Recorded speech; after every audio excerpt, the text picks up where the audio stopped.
অনেক সময়ই আমাদের এরকম হয় যে ধৈর্য ধরে অনেক কিছু রান্না করতে ইচ্ছে করে না, তখন মনে হয় একটা এরকম কিছু রান্না করি যেটা দিয়ে লাঞ্চটা খুব ভালো করে খেতে পারবো আর রান্নাটা হবে চমৎকার, টেস্টি, ইয়াম্মি। তো এরকমই একটা রান্না তোমাদের সঙ্গে আজকে আমি শেয়ার করছি। এটার নাম হচ্ছে রসুন পোস্ত। আমরা তো পোস্ত খেতে সবাই ভালোবাসি। নিয়েছি পোস্ত, প্রথমে মিক্সির জারে প্রথমে একটু ঘুরিয়ে নেব শুকনো শুকনো পোস্তটা। মিক্সিতে একবার ঘুরিয়ে নিলে জল দিয়ে পেস্ট করতে খুব ইজি হয়। তারপর এর মধ্যে নিয়ে নেব 7-8 কোয়া রসুন আর একটা কাঁচা লঙ্কা। কাঁচা লঙ্কাটা তোমরা ইচ্ছে মতো নিজেদের ব্যবহার করো, যতটা ঝাল খেতে চাও। তারপর জল দিয়ে একটা মিহি পেস্ট করে নিলাম। পোস্তটা সরিয়ে রাখলাম এক সাইডে। তারপর ফ্রাইং প্যানে দিয়ে দিলাম কিছুটা সাদা তেল, সর্ষে তেলও দেওয়া যেতে পারে। তার মধ্যে আবার দিলাম দুটো কাঁচা লঙ্কা চেরা ফোড়ন। আর এই যে টুকরো টুকরো করে কেটে আলু পরিষ্কার করে ধুয়ে রেখেছিলাম, সেই টুকরো টুকরো করে রাখা আলুগুলো এর মধ্যে দিয়ে দিলাম।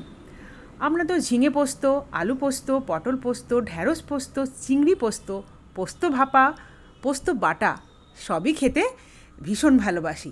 এটা একবার করে দেখো, খুব ভালো লাগবে খেতে। তো আলুটা এবার শুধু ঢাকা দিয়ে ভালো করে লাল লাল করে ভাজতে হবে। এতে কিন্তু কোনো এক্সট্রা করে জল পড়বে না। এই যে দেখো, প্রায় 70% মতো আলু কিন্তু ভাজতে ভাজতেই সেদ্ধ হয়ে যাবে।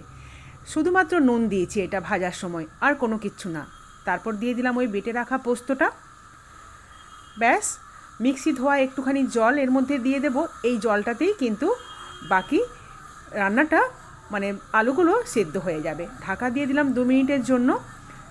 দেখো, আমার কিন্তু রান্না অলমোস্ট কমপ্লিট। প্যান থেকে যখন তেল ছেড়ে আসবে তখনই কিন্তু রান্নাটা হয়ে গেল। একটুখানি চিনি দিয়ে দিলাম, একটু টেস্টটাকে এনহ্যান্স করার জন্য, মানে একটু বেটার টেস্ট পাবো বলে। আর আমরা বাঙালিরা তো একটু সব কিছুতেই কম বেশি চিনি দিয়ে থাকি।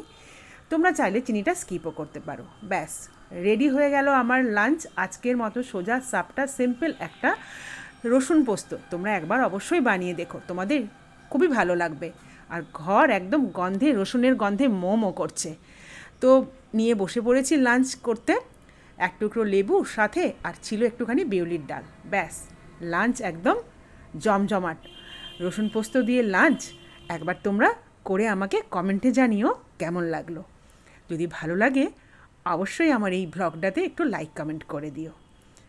তো চলো লাঞ্চ সেরে নিই। ভালো থেকো তোমরা। দেখা হবে, কথা হবে আবার পরে। টাটা।